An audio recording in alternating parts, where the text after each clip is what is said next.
Hello, welcome to Soulspirational Wellness Studio.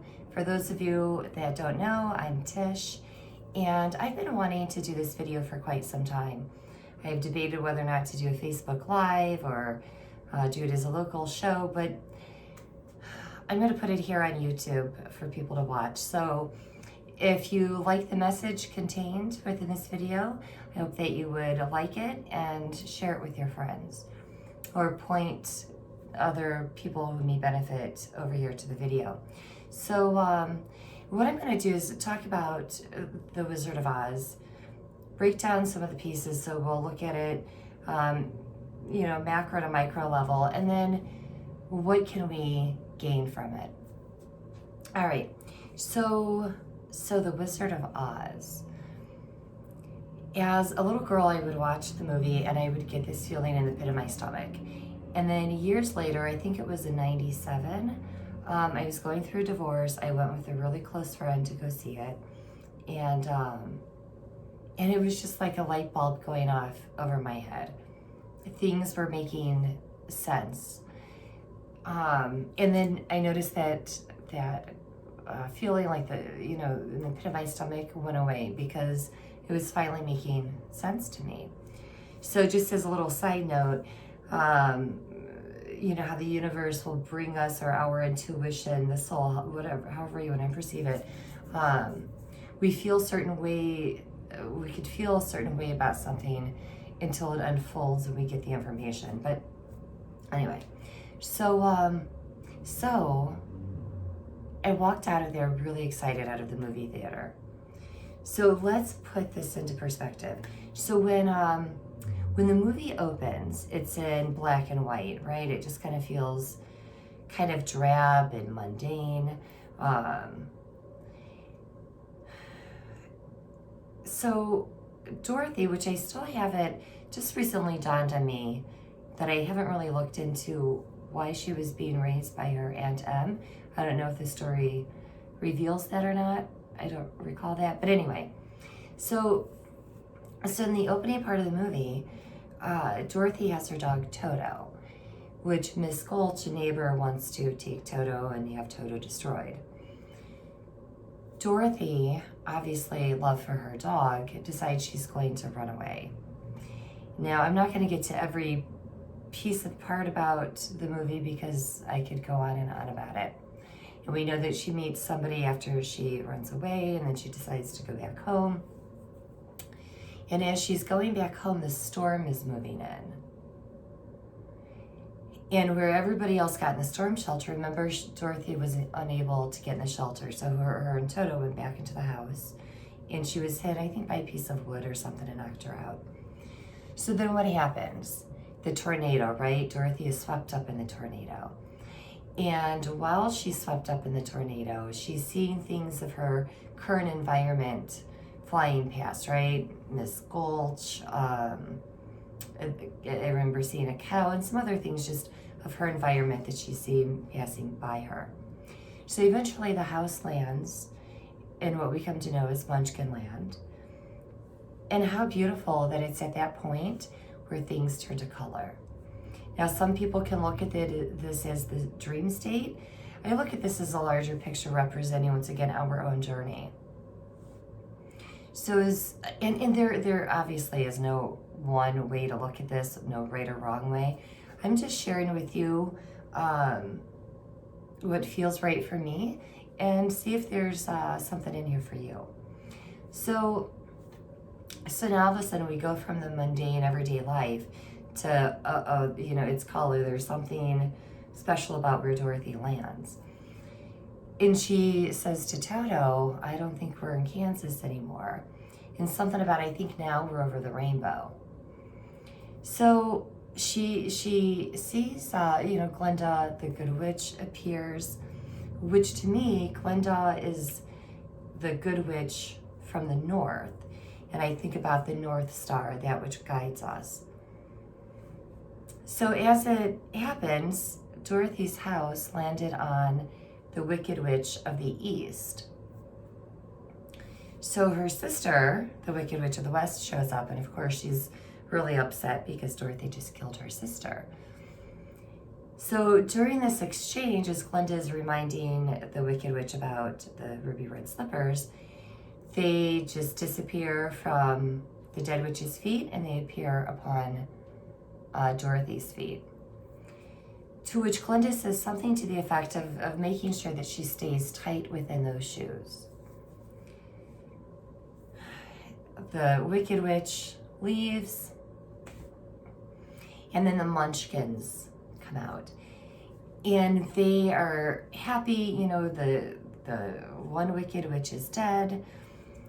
When I see the Munchkins, for me, I see them as, well, let me backtrack. So the tornado, I see that as the chaos of life, that at some point or another, things are going to get to the point where we just feel as though we are swept up into the chaos of things.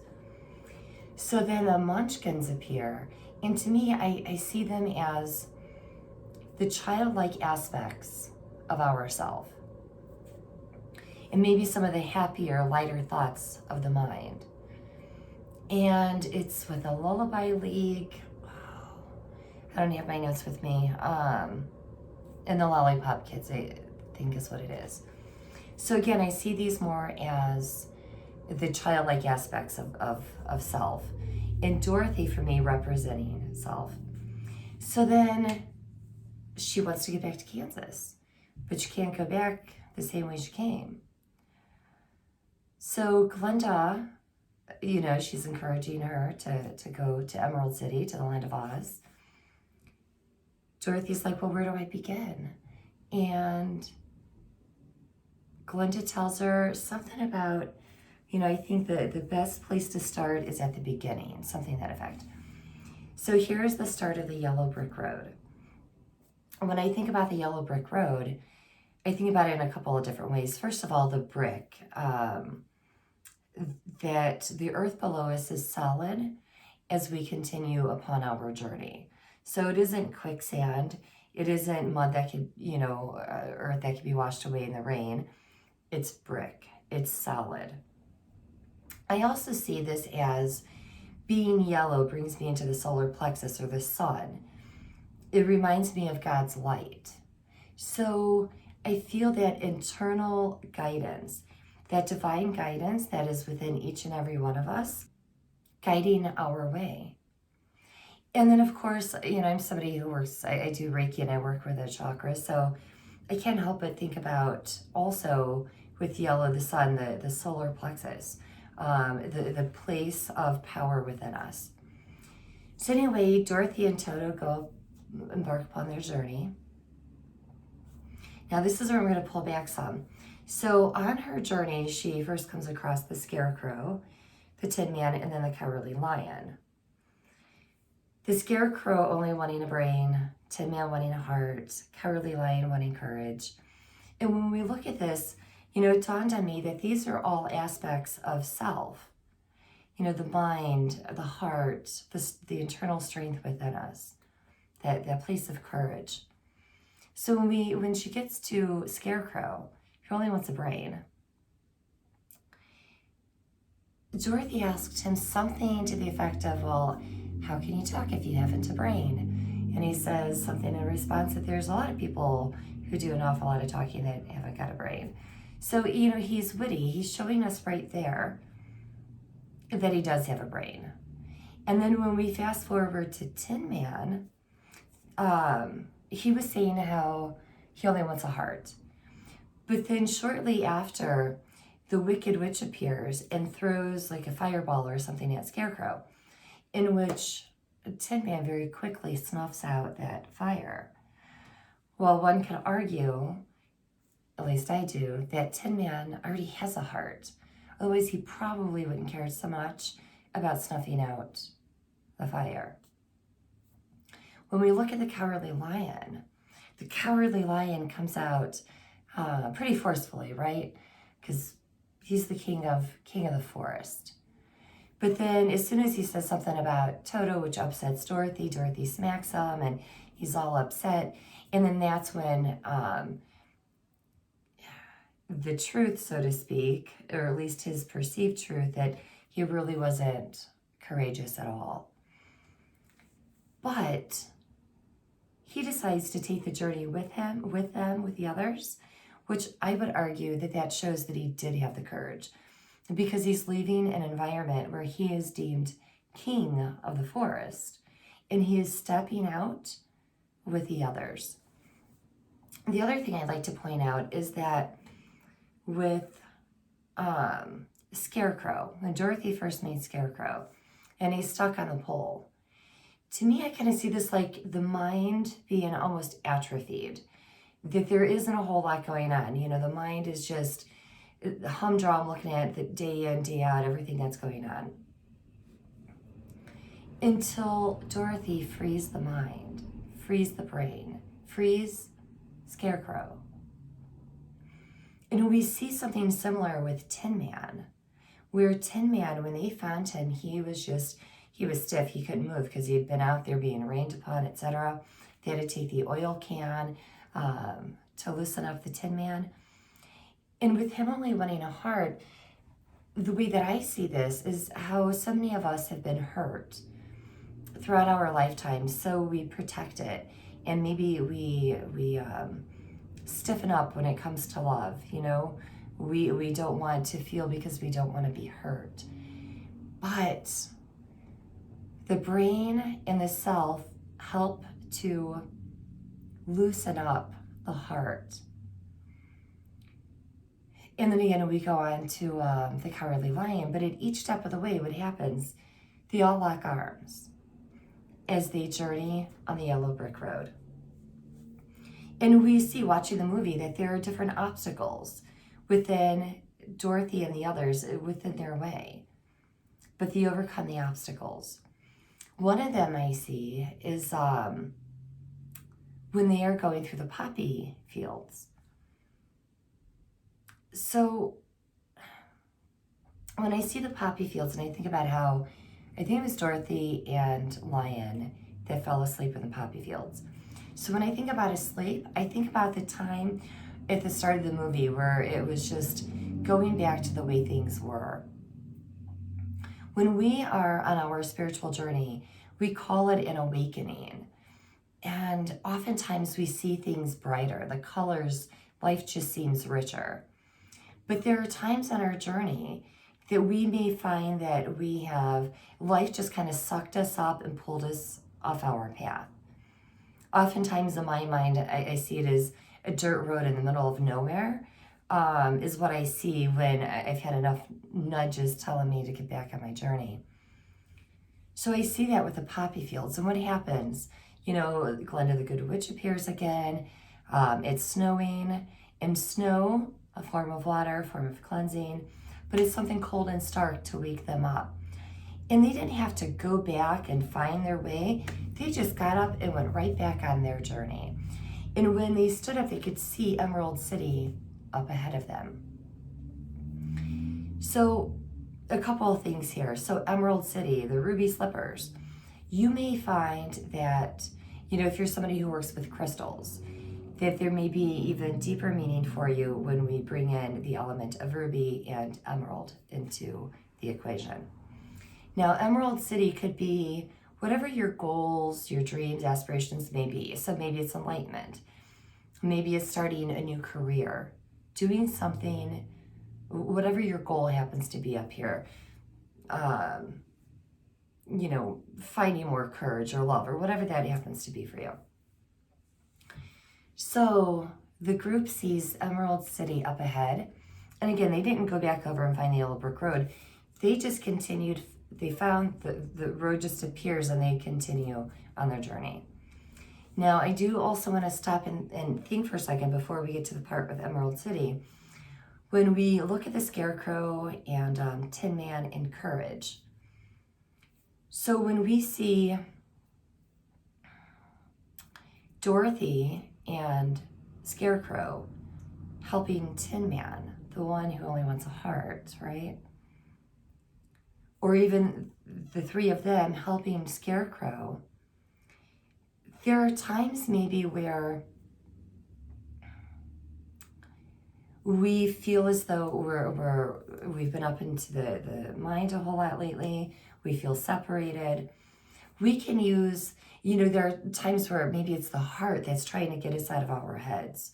Or if we feel really hurt in the heart, that it may be, the internal courage, or it could be the mind coming in to help strengthen the heart. I just love how we have these elements and they can band together to help one that may be out of balance, so to speak. All right. So they get to Emerald City, and when they do, remember the guard, he opens up the little thing in the door, and he's not going to let them in. But he realizes that Dorothy is wearing the ruby red slippers. So to me, when we think, at least up until a certain point, I would see Dorothy, the Tin Man Scarecrow, and the lion, as well as Toto. But another important aspect to this for me are the ruby red slippers, because we come to discover that she's standing in her power. She's walking in her power the entire time. And so at the gate, when they're about to be turned away, it's the power that she is standing in that allows her access. The guard allows her in. She had the power right there at her feet. So they go on in to Emerald City, and the horse, the different colors, they're all getting their hair done, they're freshening up, they're getting ready to go see the great and wonderful wizard. They get in, and it was petrifying. It kind of reminds me of like the God represented in the Old Testament, just this kind of voice that jumps out at you, and Cowardly Lion just wants to tuck tail and run, and it was overwhelming. And yet still, Dorothy gave the wizard a piece of her mind, standing in her power of those ruby red slippers. So the wizard says, you go get the Wicked Witch's broom, and then I'll give you whatever you want. So they all go on about their journey. And again, Cowardly Lion didn't want to. The other characters, Dorothy, Tin Man, Scarecrow, pretty much know you're coming with us. Helping to give him that courage to do what they're going to go journey to try and accomplish. So as they're headed towards to get the Wicked Witch's broom, what happens? This is where we see the monkeys fly in, and they scoop up Dorothy, they scoop up Toto, and they take them to the castle. So now the other three are left behind. And then we see Dorothy in the witch's castle, Dorothy and Toto. And we even see, do you remember seeing the crystal ball? And again, it's back in black and white, and she feels sad.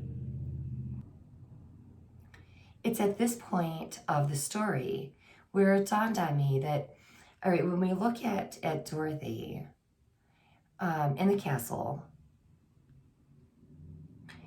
this to me represents those times where we feel separate from everybody else.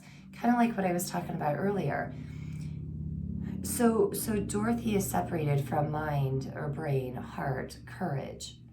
Now she has comfort with her. I see Toto as comfort. She has comfort with her. And I'm still kind of putting Toto into perspective. Maybe that's the internal light that is within us, the God light within us. It's this place that always brings her comfort and love. But while she's over here separated from Scarecrow, Tin Man, Lion, so mind, brain, heart, and courage, she's separated from them, and she's like, there's this anxiety, or this maybe even a little bit of a panic. The hourglass has been turned upside down. And I think sometimes we get to a place in life where we may feel like our time is running out, or when is it going to be? Because just like with the Emerald City, you know, they have so much excitement because they're finally going to get there, and Dorothy's going to get to go home with Toto, and the other three are going to get what they came for. But no, they were turned away. That disappointment, you know, being so close to our goals, our dreams, and being turned around, that there's something else that we have to do in order to achieve those things. So when she is separated from the other aspects of herself, again, this sense of, you know, sadness, again, maybe anxiety, being apart. And it's in those times that, you know, I try to remind myself that I'm feeling separated in those moments. So what do we have outside of the castle? Scarecrow is devising a plan to rescue Dorothy and Toto. Tin Man is so hurt and worried about Dorothy. And the Cowardly Lion is willing to do, you know, fight whomever he has to in order to help save Dorothy and Toto. And then what happens? Literally falling from the sky are these three monkeys. So these things that just, these moments of grace bestowed upon us when we feel as though we're lost and we're at the end of our rope. So these three monkeys appear behind the other three characters. And so you see them go behind the rocks and they're scuffling and things are flying. But then Scarecrow, Tin Man, Lion stand up and they're wearing the uniforms that the monkeys are just wearing. So that allows them to get into the castle. And at some point, Toto gets free. So Toto's trying to let them know where Dorothy is. And we see at one point, Tin Man is using his axe at the door to break in to rescue Dorothy. And again, when I see this, the heart trying to break free or trying to get to that separated part of us. So when we feel isolated, where the heart is saying, I'm coming for you, I'm trying to reach you as you're trying to reach me. It's like that saying, you know, what you are seeking is seeking you. So Dorothy wants to be back with these aspects of herself, and these aspects of herself are wanting to be back with her. And it's the way in which it's like they're rescuing themselves. I just love it. So we see how the characters are in the castle, and again, it's Scarecrow who's trying to figure out, because they're getting cornered, you know, how can I get them to safety? And then the Wicked Witch shows up and she catches her broom on fire and whips some fire at Scarecrow. And Dorothy, not even thinking about the Wicked Witch, she's just thinking about putting out the fire within the mind, the brain. So Dorothy sees water, which is cleansing, right? It's water. She sees this bucket of water, she picks it up, and she goes to throw it over onto Scarecrow. And what happens? This cleansing of the mind, again, is how I see it. The water to Scarecrow, water to mind or to brain. The water also gets onto Witch and the Wicked Witch.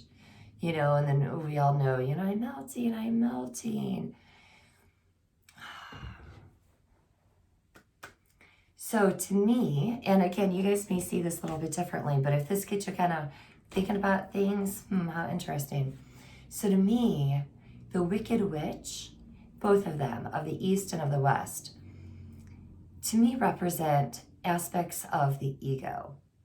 So just by, you know, with Dorothy getting caught up in the tornado, not even thinking about it, through grace, however you happen to see it, the house lands on one of those witches, part of the ego.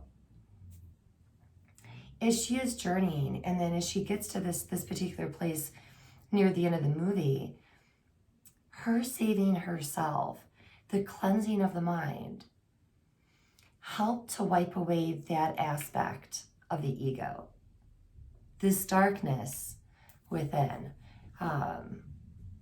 So, and I know some people say the ego isn't all that bad, and I get that, but I'm talking about in the unhealthy ways in which the ego thinks it's serving us. So then what happens? There's like that moment of, uh-oh, what are the flying monkeys going to do to us because we just killed the witch? And what happened? The monkeys were rejoicing because the wicked witch is gone. So remember at the start of the movie with the munchkins, where I see them as more of the more pure and childlike aspects of who we are. I see the flying monkeys as those negative thoughts that swirl through the mind that the ego has control over. So when maybe one of those monkeys represents, I'm not good enough. Another one, I'm not smart enough.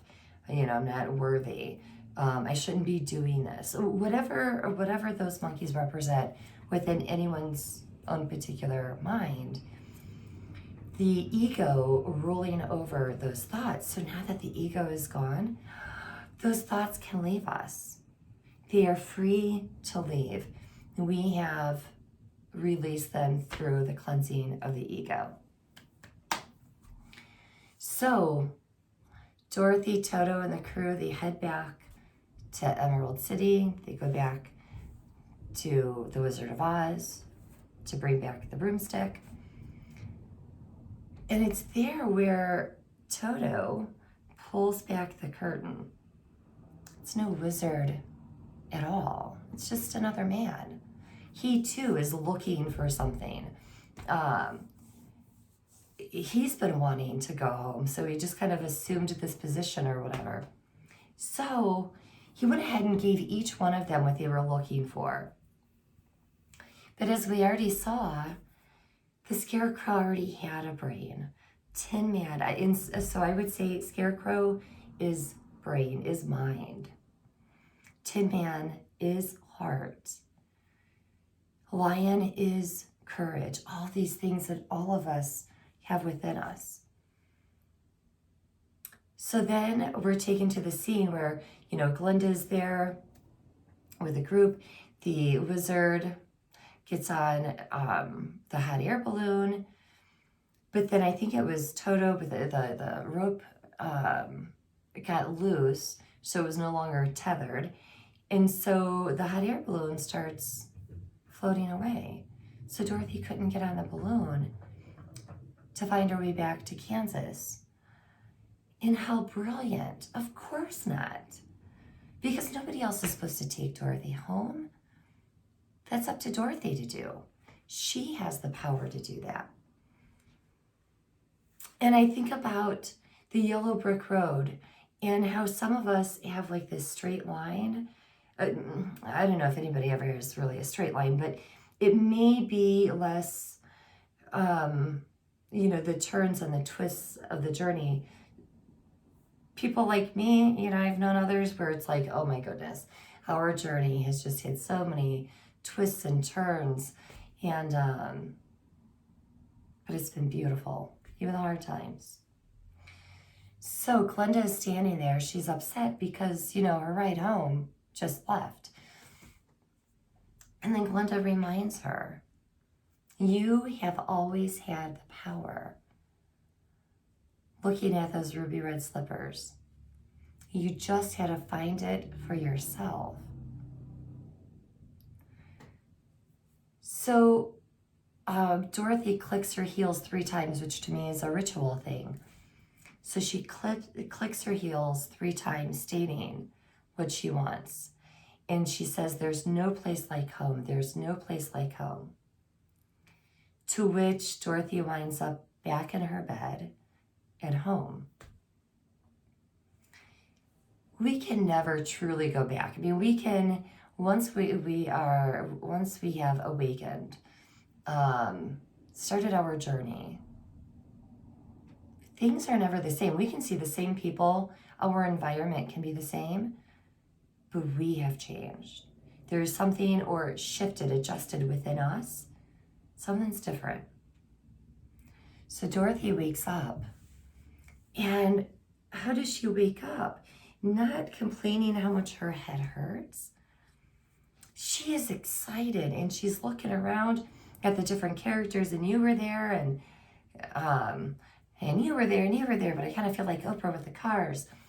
But, letting them know, like, who they were. And they're kind of looking at her like, how hard did you get hit on the head? But having the zest, and not only the zest, it was this, didn't matter what anybody else thought of her experience. She knew what she had experienced. That in itself is powerful. Doesn't matter somebody else's thoughts, opinions, ideas, judgments upon what we have experienced. We cannot unexperience an experience. And it was just absolutely beautiful as she held on to Toto, because knowing that Toto lived that with her as well. And it had gone back to black and white, back to, the mundane part. So what do we extrapolate out of this? And I'm sure you guys can come up with much more clever things than I have.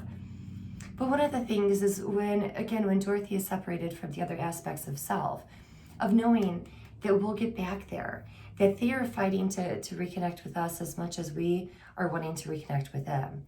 And there really is no separation at all. It's just we feel as though there is this separation within us. But knowing that it's a temporary basis.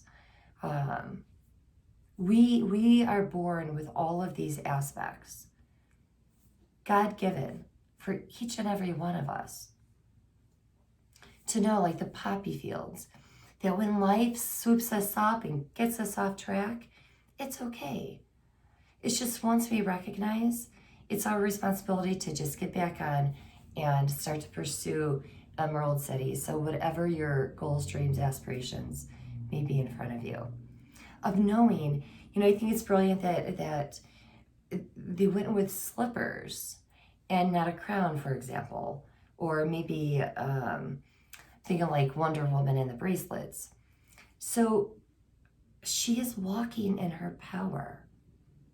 Every step of the way, she's walking in her power, even though she didn't realize it until the end of that particular journey.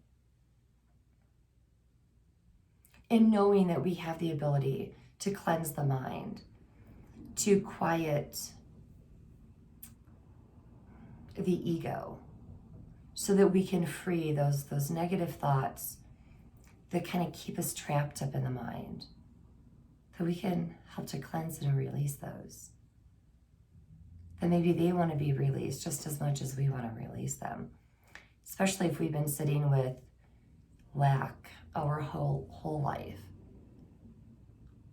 And obviously, thoughts in and of themselves don't have emotions, so they can trigger emotion.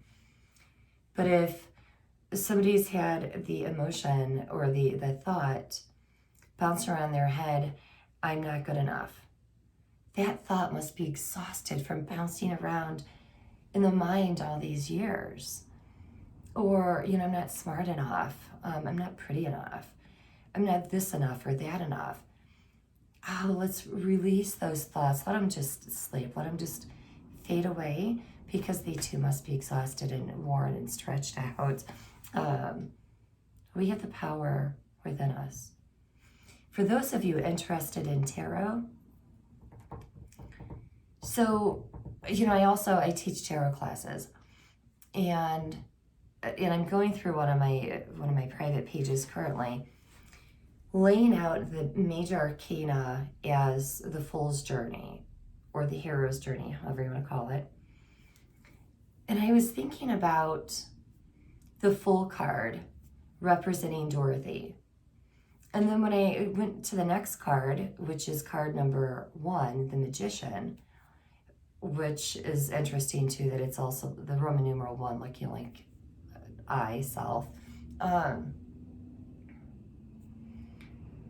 The Magician, on his table, he carries the tools of each suit. Each suit is on the table. So the wand, the sword, pentacle, and cup. One of each representing each of the suits within tarot. And I was thinking about that in relation to Dorothy even. Dorothy being the card 0, the Fool, starting off on our journey. And then seeing the different aspects of the suit. So the sword I see as a scarecrow. The cup I see as Tin Man. Pentacle I see as her ruby red slippers, power. And the wand I see as courage. So I've been kind of playing around. I don't have it quite set. I just did a few minutes looking at it. But knowing that we have all these aspects right here within us already to tap into anytime we choose. Anyway, so that is how I see the Wizard of Oz, by and large. There's some other aspects between there that I haven't mentioned, even the trees, which a dear friend of mine, he does that voice of the mean apple tree incredibly well. So there are so many different aspects to the movie, but I'm hoping that this will bring something forward for you, that, let's continue to follow the yellow brick road, which is your beautiful internal divine guidance within you. And yet things may not be perfect along your journey, but you're going to find aspects of you. Life is richer, more beautiful, more colorful when we take the time to journey, to open up to who we are. Love it. All right. And I would be interested really to hear from you guys in the comments. Other parts, or maybe even the same part, but if you, different parts that I talked about here, but you see them differently, feel free to share them in the comment section. Or the other parts of the movie that I didn't get to that you see being really important, share them in the comment section. Help expand our minds, our horizon. So thank you for watching. I really appreciate it. Until next time, thank you, be well, and namaste.